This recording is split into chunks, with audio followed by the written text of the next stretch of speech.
It's another edition of the UTPA Men's Basketball Show. My name's Jonah Goldberg. He's Dan Hipsher. He's the head coach of the UTPA Men's Basketball team, the red-hot UTPA Men's Basketball team, coming off of 2 wins this week, 71-68 in overtime over Chicago State and 68-59 over Kansas City. And, you know, these 2 wins, it's amazing how big they really are for you, because I was looking at the standings before we recorded this show, and I realized something. You're what was it? 2 games out of being the 3 seed in the tournament right now? Still a long ways, but yeah, I think there's maybe 4 or 5 teams with 4 wins or something like that in the league, and we've played 12 games. Some of the teams have only played 10, but they were good wins for us and big wins for us after coming off a tough overtime loss at Idaho. Yeah, and then you come right back with another overtime game. And Coach, this has been the type of game that teams have been winning against you all year, the kind of game that's right there and slips away. And now that you've won that game, does that start to turn things around? Well, we hope so. You hope it builds confidence for the kids. You know, you can only gain confidence through, performing and changing the reality of what the result is. And hopefully the kids got that. We made some big shots down the stretch. We made some very big free throws down the stretch. And, it was a really good win for the kids. And we had the atypical game for us. Typically, we don't turn the ball over. So we do, take care of our possessions, but we don't make a lot of shots. And in this game, it was vice versa. We shot a good percentage from the field, especially the first half, and instead threw the ball away a lot. But in the end, made our free throws, made a couple big shots, and was able to carry that to victory against Chicago State. It was like an episode of Seinfeld where you just decided to do everything opposite. Exactly. And it worked. Yeah, well, we've needed to, so maybe that is the way to go. In that game, you started to see the first signs of what Javon Farrell was going to end up doing on Saturday against Kansas City, as he started to break out. 4 of 10, okay, 16 points and the 7 boards. You could see him starting to come around, especially towards the end of that game and into the overtime. No doubt. The last 5 minutes of regulation in the overtime, he was a great contributor for us. We were down 5, I believe, at the end of regulation there one time, and he hit a huge 3 to cut it to 2. And again, although he was just 4 for 10, 2 for 6, 6 for 6 at the line, 7 rebounds, 4 assists, and uncharacteristic 5 turnovers, but filling up the stat line, which is important for him to do for us right now. That's his wont. I mean, no matter what he does on the scoring wise, he's always got numbers in all of the columns, and he's just such a strong all-around player that it must have been nice to see him reach that milestone and then destroy that milestone on Saturday against Kansas City with 1,000 points. Getting to 1,000 points is a great thing for him and a tribute to him and what he's done throughout his career. Of course, most of them being at UMass, but tacking on 16.5 points a game here, and happy for him. And like you say, he kind of blew up the record against UMKC. Yeah, the numbers are actually a lot closer than you would think. He scored more than 40% of his career points here at UTPA. Wow. I know. That tells you what kind of year he's having. The career high 30 against Kansas City, where he scored, 15 of your first 23 points. He was just ridiculous. Yeah, he did a great job. Hit a couple shots, but more importantly, the lane got opened up, and he really got to the rim and finished. And his mid-range game was good. And what was he? 13 for 17 from the field, and again just 2 for 6 from 3. But we're still struggling there. We're one of the worst in the country, unfortunately, from the 3 line. But and again this weekend, if we just mixed in a few more of those, it would have been great. But 5 for 19 against Kansas City, 8 for 25. Somewhere we've got to get that turned around. We put a lot of time into shooting, and hopefully these kids can improve and get going. But it does bode well that if we could start to make a few of those, we could be pretty difficult to deal with at the end of the year. Yeah, because if Farrell's going 11 for 11 from the inside, that's going to continue to open up those outside shooters, and you have the opportunities. And You have a couple of good three-point shooters. Just, I guess, the question of getting them all to shoot well on the same day. No doubt about it. And we talked to the kids the other day. Our starting group really had a good game against Kansas City. I think we were like 24 for 38 from the field. Unfortunately, the bench struggled with 2 for 11. So we've got to get more help there. We've got to get some shooting help there. Boga's been shooting the three well, but struggled here over the weekend.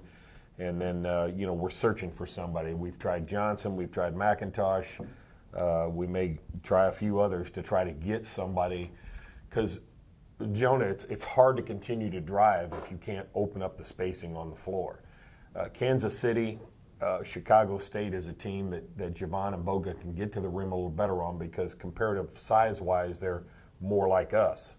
But when we play like what we're going to play Thursday night, 7-4, 6-10, 6-10, then it's a little harder to get to the rim if you can't stretch your defense a little bit. Yeah, and I mean, to your point, I mean, Chicago State at the end of that overtime, they virtually gave you the three that Shaq Boga hit to give you the lead in the win.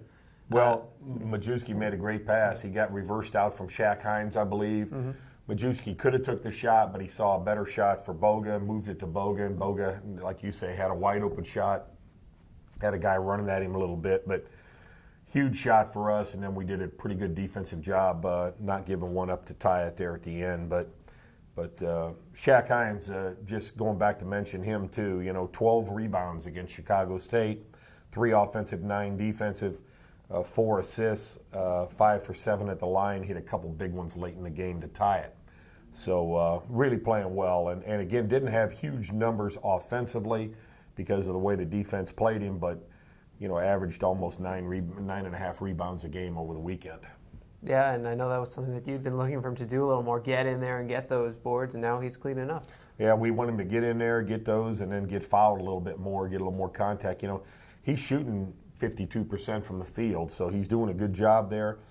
We'd like to be able to find him a few more opportunities, but again, a guy that fills up the stat line pretty much every night. Had 2 block shots in one game, 1 in the other, and knocks the steal around once in a while, and really doing a good job for us and really showing improvement. The nice thing is he no longer your only threat on the inside.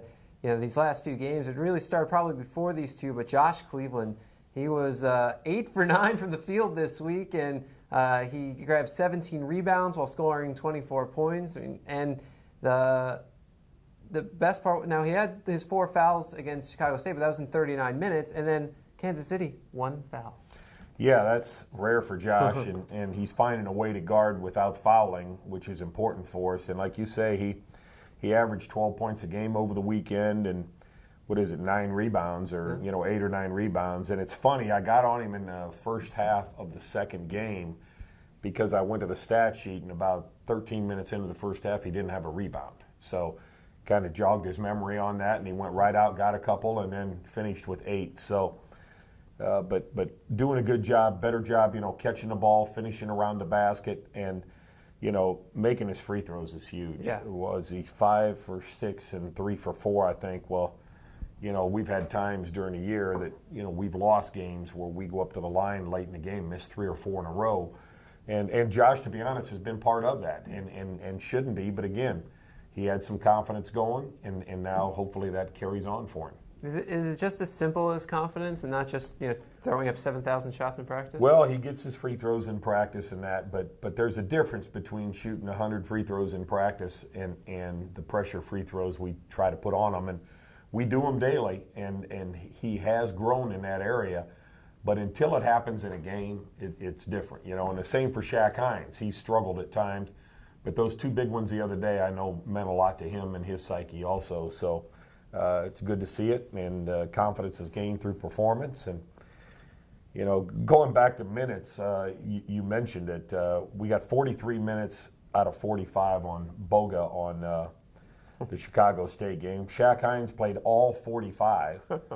Josh played 39. Majewski played 34, which was a ton for him. And then Farrell got hurt a couple times in the game, so he only had 31 minutes, but he kind of hurt his foot a couple. So, And then going into the second night, we gave Shaq Hines all of 3 minutes of rest. And Josh, what did he play, 26. And then Farrell played 39 and Boga 34. So, we got to watch wearing these guys a little bit. But Alex struggled the second night, and we got 3 more guys double figure minutes, but we've got to try to find a way to get a rotation going to try to save some legs, especially as you look into conference tournament when you're playing 3 games in 3 days.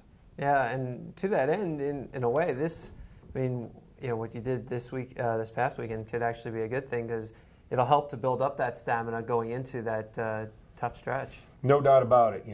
We've got a little time to rest their legs this week with just 1 game, and we can get, as a staff, some recruiting done over the weekend and some during this week. And then we go into a 2-game at Bakersfield in Utah, and then come back with another single game week before the conference tournament, which again will help us find our legs. You got to keep them in shape and run them, but try to keep the contact off of them and hopefully continue to improve with 4 games left in the conference season. Yeah, it's a nice benefit and quirk of the schedule. Just have 4 games in the last 3 weeks of conference play. So that way, you might be one of the better rested teams going into the conference tournament. No doubt about it, and we need it. And hopefully we're playing at a higher rate than we've played. Although I'll give us credit, Idaho, we really should have, could have won that game and could have had a little 3-game streak going here, but. We lost a couple overtime games with them and had a couple upper opportunities to win, and got to just keep driving ahead and hopefully get better. Yeah, you've got 4 WAC wins now. You look at you had a double overtime and a single overtime game against Idaho, both of which you could have won, and both of which they won. You could say you could just as easily be 6-6 right now, and it really, we talk about it all year, but the record is not indicative of how well this team can be, or how good they can be, or how well they have performed. No doubt about it, and it's unfortunately they keep score though, and so there is a result every game, and we got some big challenges ahead with teams that we haven't beaten, but had opportunities to beat. So now you have to perform and get yourself over the top and get ourselves playing well heading into the end of the season. And you've got one of your 2 biggest remaining tests of the season, because I guess you still have the 2 top teams in the conference to play. New Mexico State comes to town on Thursday. They're a real problem for us just because of their size. They didn't have their biggest guy against us the first game, 7'4" or 5" Sim Bueller, and then but the other 2 kids, they're both 6'10".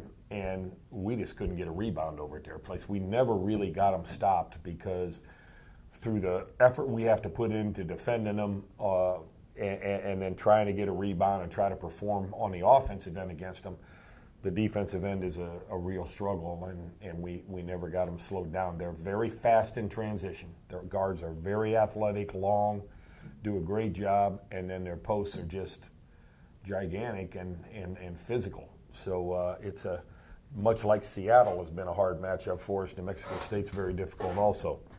If they're going to be getting out and running like that, that's where that stamina is going to come into play. No doubt about it. And the people that have beaten them are the people that have been able to take their bigs and stretch them to the perimeter offensively, so that they have an advantage maybe with size and strength, but you have an advantage with skill. And Shaq Hines had about 17 wide open looks over at New Mexico State and made 5 or 6 of them. So he knows. He's got to make those for us to be successful, because their bigs do not want to come out. They want to jam up the lane.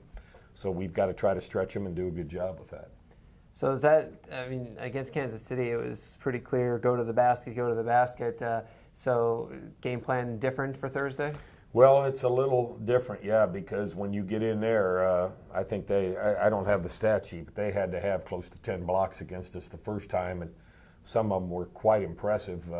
As I said at halftime, guys, we've got to watch and make decisions on driving, because it sounds like a volleyball game out there sometimes, and they were doing a pretty good job of smashing them. But we played well there because we shot well. I think that night we were 8 for 15 from the 3 line, but still had trouble staying up with their offensive ability. But, we'll pray that they've not shot as well on the road. They consistently shoot 55 to 58% at home, and have struggled a little bit on the road, and we've got to play a part in that on Thursday. Well, if you can keep their shooting percentage down, bomb the threes like you did last time, and that anything's possible, right? Anything's possible. We haven't had a double-figure 3 game yet, I don't think, and it would be nice to see us throw in a few, because I must say, although we take a decent amount of them and don't make a lot of them, we don't take a lot of bad ones. We take mostly good open shots that are available to us, and we've just got to get to the point where we're knocking them in. Alex was 3 for 9 against Chicago State, and he's a pretty good shooter, and then he had 3 good looks against Kansas City and didn't make any of them. LJ gave me 2 for 10 or 2 for 8 over the weekend from the 3 line, and that's his specialty. So we're still hunting. We've got to find somebody, but between Majewski and Leathers, I thought we got some pretty good play this weekend at different times. Yeah, and then maybe get them out there, and Justin Leathers hit a 3. That's against Kansas City. He played some good minutes. He really didn't play against Chicago State, and his minutes have been down lately. With Majewski being a little tired, perhaps Leathers getting a little extra playing time and trying to work his way back into rotation. What does he need to do to get back in there? Well, he's just got to play a little better. As you see both nights, the thing is, 0 assists and 2 or 3 turnovers, and then the second night he had 2 assists, but he's still throwing the ball away. But he had a couple glaring turnovers that were a big part of that Chicago State game, and he's got to get better at that and then finishing baskets. New Mexico State was one of his better games. He made 3 threes at their place, and again, because their bigs don't want to come out. So what happened is they put one of their guards on him because they knew he could shoot the 3, and put one of their bigs on Hines and said, all right, you shoot jump shots. And Hines had him available, and again, I think he's playing better now, and we've just got to grind through some possessions and get some good shots. But we need Leathers, and I've had talks with Justin. I said, you've gone through a little tough spell right now, but you're going to be a big contributor here at the end of the season. We know it. You've just got to believe it. Yeah, he was, everybody saw what he could do last year and what he did, I think, first 4 games of the season, and then at other points during this season as well. Texas A&M game just jumps to mind. And it was like Javon Farrell went through a little tough stretch. Everybody goes through one. Everybody does. You got to fight it out and just keep your focus and understand that if you work and you work hard enough, so good things will come to fruition. And speaking of Farrell, we almost completely forgot to mention Player of the Week this week in the WAC and in College Sports Madness as well. Well, he averaged about 23 a game, 7 rebounds and 4 or 5 assists. That ought to get you something. Shoots 63% for the field. You deserve something. Yeah, so that's 2 honors for your team this season already. Not every team has an honor. No doubt about it. They've both done a good job, and Javon got it even with the Madison kid, I think from Idaho, got 42 over the weekend against maybe New Mexico State or something. He was lighting it up on somebody. But anyways, it's a battle always. So. It might have been Seattle or Bakersfield or it was Utah Valley. That's pretty good against Utah Valley, 42, because they're a pretty good defensive team. So that 3 he threw in against us to tie the game evidently built his confidence quite well, because he had a heck of a weekend too. Oh man. Well, you're back home on Thursday against New Mexico State. It sounds like the Wounded Warrior Project is going to be out here. There are several other promotions as well, but obviously Wounded Warrior always a cool thing. Hopefully they get a chance to visit with the team, because I'm sure that'll be a great experience. Yeah, it was really neat. We were in the Wounded Warrior tournament up in Madison Square Garden a year ago at Alabama, and to have those guys around and talking to your team and sitting on the bench during the game and coming to the locker room, it's a great thing for us to support, and more importantly, what they give back to our kids in terms of what they've been through is really pretty productive for them. So it's a great experience. Well, folks, we hope you'll come out and support the Wounded Warrior Project on Thursday, and support the Bronx as well. They'll be playing. Amen. Against New Mexico State. It's Thursday, 7 o'clock, 6 p.m. Doors open. Tickets and more information, you can visit UTPABronx.com. If you're in the Rio Grande Valley, we expect to see you out here. If not, and you're not in driving distance, then you can watch at 956sports.com. Pregame coverage begins at 6:45. He's Dan Hipsher. He's the head coach of the UTPA men's basketball team. My name's Jonah Goldberg. We'll be back with you next week right here on 956sports.com.